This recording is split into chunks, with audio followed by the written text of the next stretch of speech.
Textual exercise number 7.21.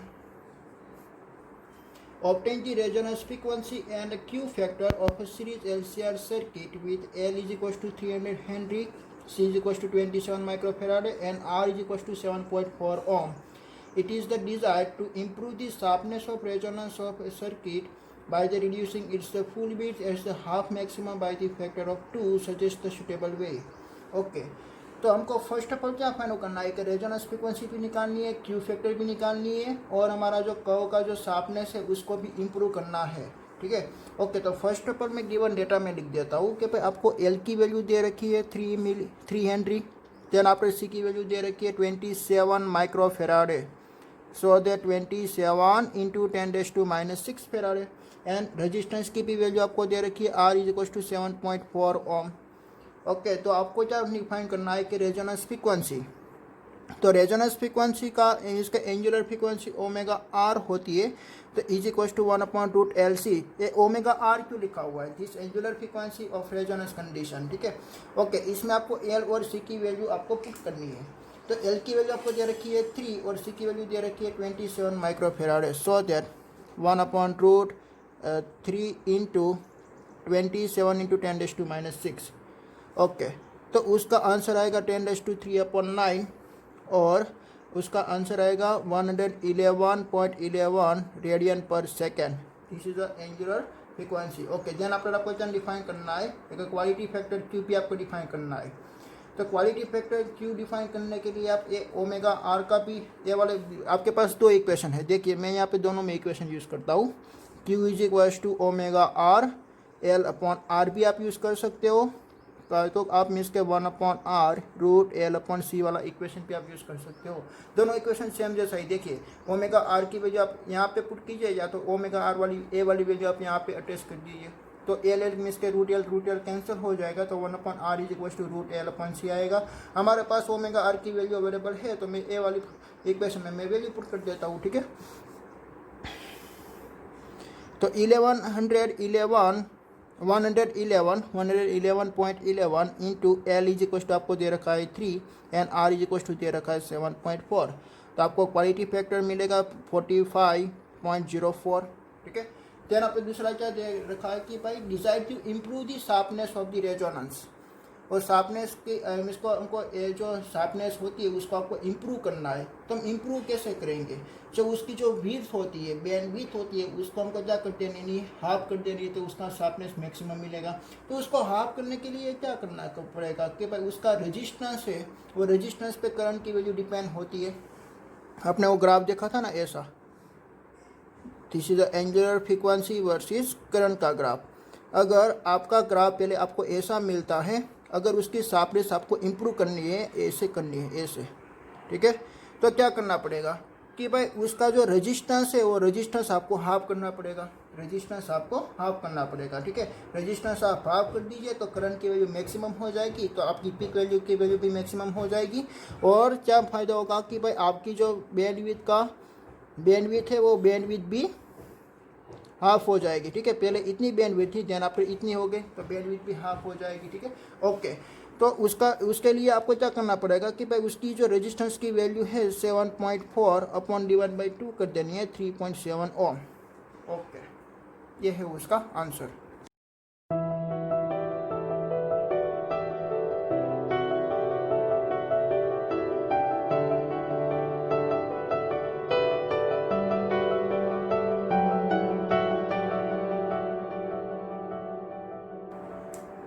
Textual exercise number 7.22, ये पूरे का पूरा थियरी पे ही है। ओके, तो इसमें हम 1 बाय 1 हम देखते हैं कि भाई फर्स्ट ऑफ ऑल आपको ए में दे रखा है कि भाई in any the circuit AC circuit it is the applying the instantaneous voltage is equals to algebraic the sum of the instantaneous voltage across the series element of the circuit is the same true for RMS voltage। आप समझिए, मैं आपको एक example देता हूँ कि भाई आपके पास कोई LCR सीरीज सर्किट अवेलेबल है, तो इसमें एक इंडक्टर दे रखा है, एक कैपेसिटर दे रखा है, देन आपने एक रेजिस्टेंस दे रखा है, और उसके साथ में आपने एक AC सप्लाई दे रखा है। वो AC सप्लाई की वैल्यू होती है V is equal to VM sine omega T, वो तो आपका मालूम है, LCNR। ठीक है, तो इसमें क्या दे रखा कि भाई इंस्टेंटेनियस टाइम पे, कोई भी एक पर्टिकुलर टाइम पे जो इसकी जो पोटेंशियल की वैल्यू है वो पोटेंशियल की वैल्यू कितनी होगी कि भाई वी आर का पोटेंशियल की वैल्यू, सी की पोटेंशियल की वैल्यू, आर की पोटेंशियल वैल्यू का हम एडिशन करेंगे तो इतना उसका आंसर आएगा। बट इसकी जो इंस्टेंटेनियस टाइम के लिए डिपेंडेंट है। बट अगर आपने एक आरएमएस वैल्यू आप फाइंड आउट करते हो तो आरएमएस वैल्यू में एक फेज डिफरेंस भी आती है, तो तीनों का फेज डिफरेंस डिफरेंट है, तो उसकी लिए वैल्यू उसकी ट्रू नहीं आएगी, ठीक है। और किसके लिए ट्रू आएगी? ओनली फॉर इंस्टेंटेनियस वोल्टेज के लिए वो ट्रू आएगी, बट वीआरएमएस की वैल्यू ट्रू नहीं आएगी, क्योंकि तीनों का फेज डिफरेंस डिफरेंट होता है और फेज डिफरेंस पे डिपेंडेंट है आपकी वैल्यू, ठीक है।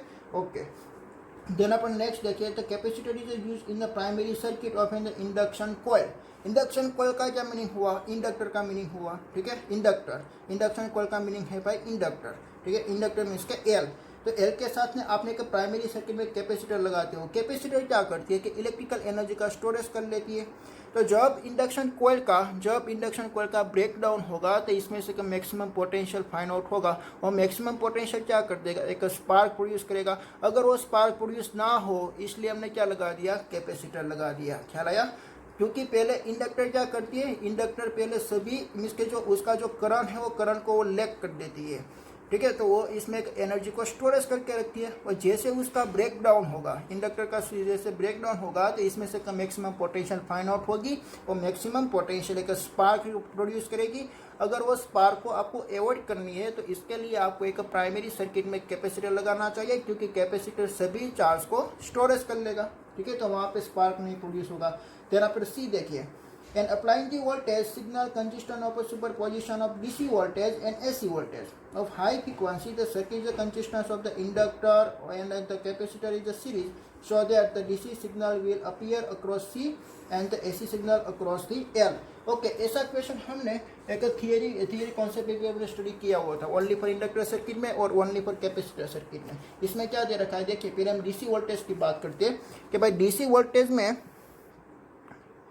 डीसी वोल्टेज के पास फ्रीक्वेंसी होती है 0, ठीक है। क्योंकि डीसी वोल्टेज का क्या मीनिंग होता है कि भाई उसके पास मीन्स का फ्रीक्वेंसी नहीं होती है, और मीन्स का अल्टरनेटिव चेंज नहीं होता है, ठीक है। एक डायरेक्ट उसकी करंट होती है।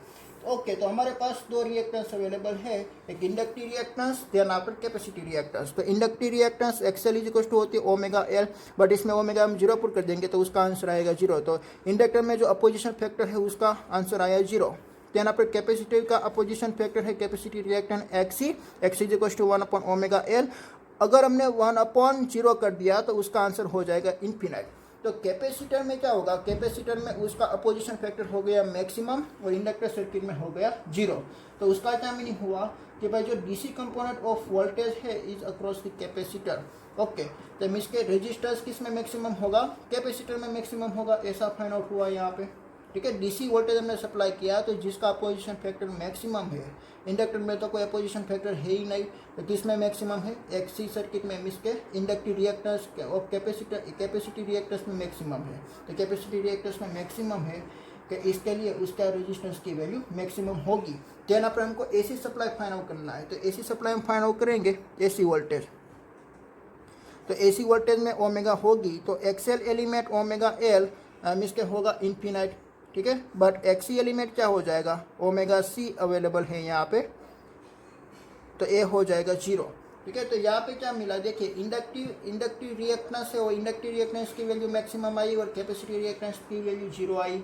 तो उसका क्या मीनिंग हुआ कि भाई AC component of voltage is appears across the only for L. Only for L के लिए आप पोटेंशियल फाइंड आउट कर सकते हैं, क्योंकि देखिए आप वोल्टेज का क्या इक्वेशन लिखेंगे यहाँ पे? Voltage V is equal to आप लिख सकते हो ना आई एक्स एल, यहाँ पे क्या लिख सकते हो? आई एक्स सी लिख सकते हो। यहाँ पे एक्स की वैल्यू मैक्सिमम है इसलिए ए फाइंड आउट होगा, बट यहाँ पे तो 0 होगा तो ए फाइंड आउट नहीं होगा, ठीक है। ए फाइंड आउट नहीं होने वाला है। ऐसा यहाँ पे देखिए कि भाई V is equal to I X L and V is equal to I X C, तो यहाँ पे उसकी वैल्यू फाइंड आउट हो सकती है, उसकी कोई वैल्यू अवेलेबल है तो पोटेंशियल डिफरेंस आप डिफाइन कर सकते हो, बट यहाँ पे उसकी वैल्यू 0 हो गए हैं तो आप उसको डिफाइन नहीं कर पाएंगे, ठीक है। तो एसी कंपोनेंट में voltage across the only for inductor के आप डिफाइन कर पाएंगे, और डीसी वोल्टेज में ओनली फॉर कैपेसिटर के आप डिफाइन कर पाएंगे। आपको बात समझ में आई? ओके, देन आप देखिए D option, choke coil in a series with the lamp is connected to the DC line.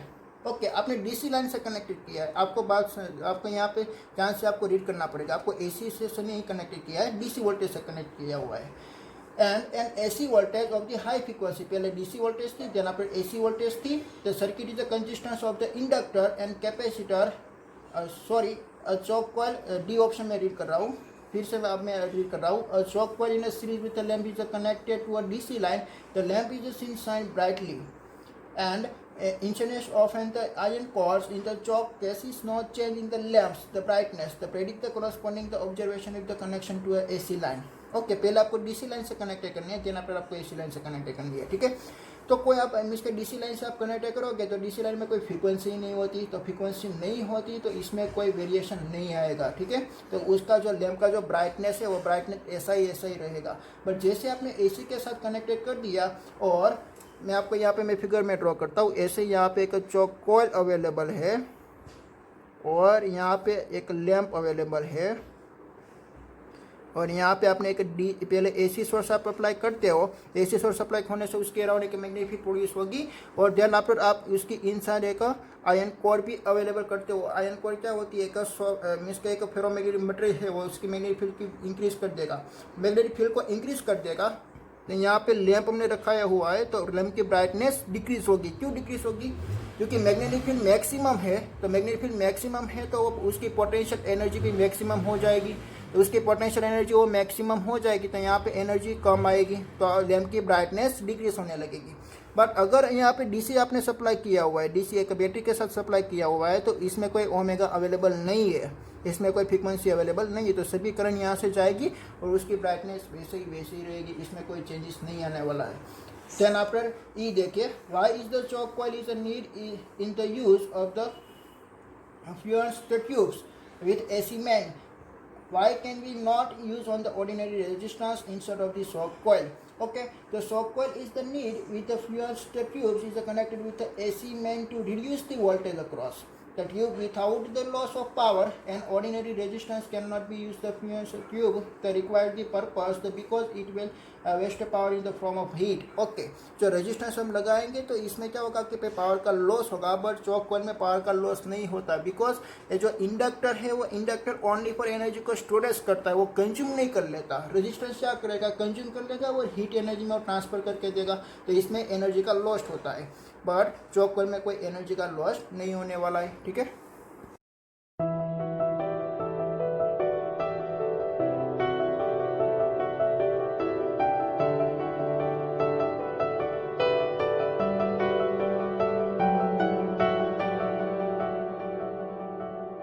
Next exercise number 7.23.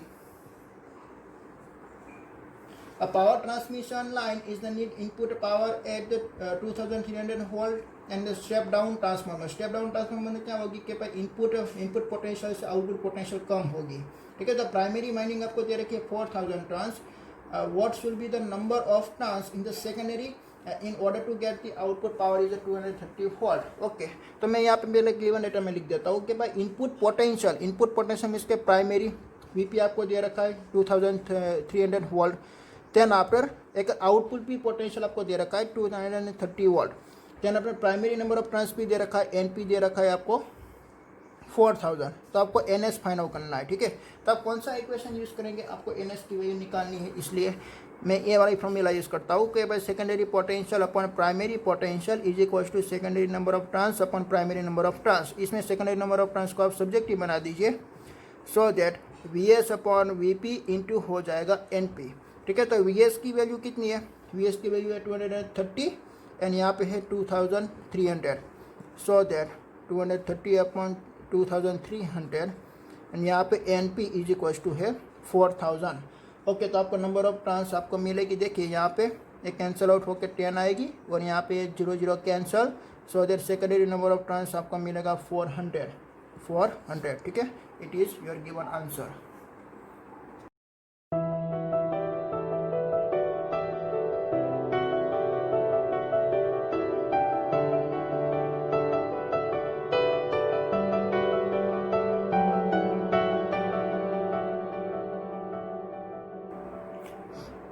Textual exercise number 7.24.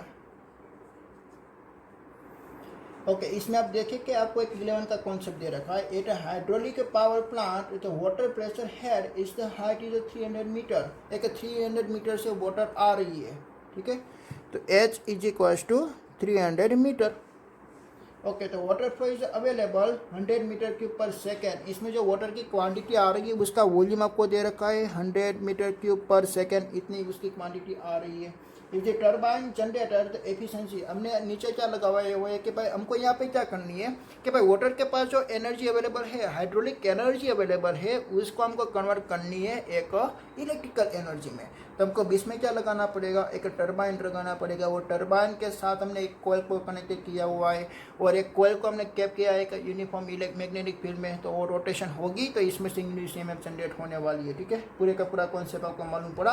Okay, तो ये टर्बाइन की जो एफिशिएंसी है वो एफिशिएंसी आपको दे रखी है 60%। ओके, तो हमको क्या डिफाइन करना है कि हमको इलेक्ट्रिकल पावर हमको कितना मिलेगा, इलेक्ट्रिकल पावर कितना मिलेगा, हम कितनी एनर्जी दे रहे हैं वो पहले हमको फाइंड आउट करनी पड़ेगी, ठीक है। कितनी एनर्जी हम दे रहे हैं वो हमको फाइंड आउट करनी पड़ेगी। यहाँ पे वाटर का फ्लो हो रहा है तो उसकी डेंसिटी होती है 10⁻³ किलोग्राम पर मीटर क्यूब। इसमें से हमको क्या फाइंड आउट होगा, उसकी मास की क्वांटिटी हम डिफाइन कर सकते हैं, because the density is equal to mass per unit volume, so that mass is equal to density into volume. Here density is 10⁻³ and volume is 10⁻² metre cube per second में दे रखी है, सो दैट उसका यूनिट फाइंड आउट होगा kilogram per second. Okay, और इसकी क्वांटिटी डिफाइन हुई 10⁻5 kilogram per second. This is a mass. Okay, हमको क्या फाइंड आउट करनी है कि भाई हम इनपुट कितना दे रहे हैं, तो इनपुट कितना दे रहे हैं, तो एक पर्टिकुलर हाइट से एक वाटर का फ्लो हो रहा है, तो हम कौन सा इक्वेशन हम यूज़ करेंगे पावर को डिफाइन करने के लिए। पोटेंशियल एनर्जी का इक्वेशन हम डिफाइन कर सकते हैं कि भाई U is equal to mgh। इसमें आपको मास की क्वांटिटी 10⁻5 दे रखी है, G की वैल्यू 9.8 है, H अवेलेबल है 300। मैं यहाँ पे लिख देता हूँ kilogram per second, sorry joule पर सेकेंड, ठीक है। जूल पर सेकेंड का क्या मीनिंग होता है, this is the power, input power, आप इतना पावर दे रहे हो, ठीक है। तो उसका आंसर आएगा 29.4 इंटू 10⁻7 जूल पर सेकेंड। उसको हम वॉट भी लिख सकते हैं, ठीक है। ओके, उसका यूनिट हम वॉट पे भी लिख सकते हैं 10⁻7 वॉट। मैं उसको कन्वर्ट करना चाहता हूँ मिलियन में, तो 294 into 10⁻6 watt, so that 294 mega watt भी हम लिख सकते हैं। This is the input power. Okay, then after turbine आपको कितनी इलेक्ट्रिकल एनर्जी देगा वो हमको डिफाइन करना है कि एफिशिएंसी का इक्वेशन क्या होता है, output power upon input power. तो आउटपुट पावर हमको फाइंड आउट करनी है, एक इलेक्ट्रिकल एनर्जी आपको मिलने वाली, तो so that efficiency into input power. तो एफिशिएंसी आपको दे रखी है 60%, so that 0.6 into input power is 294 megawatt. Okay, तो इसमें आपको आंसर मिलने वाली है 176 मेगावाट। ओके, इतना आपका आंसर होगा, ठीक है।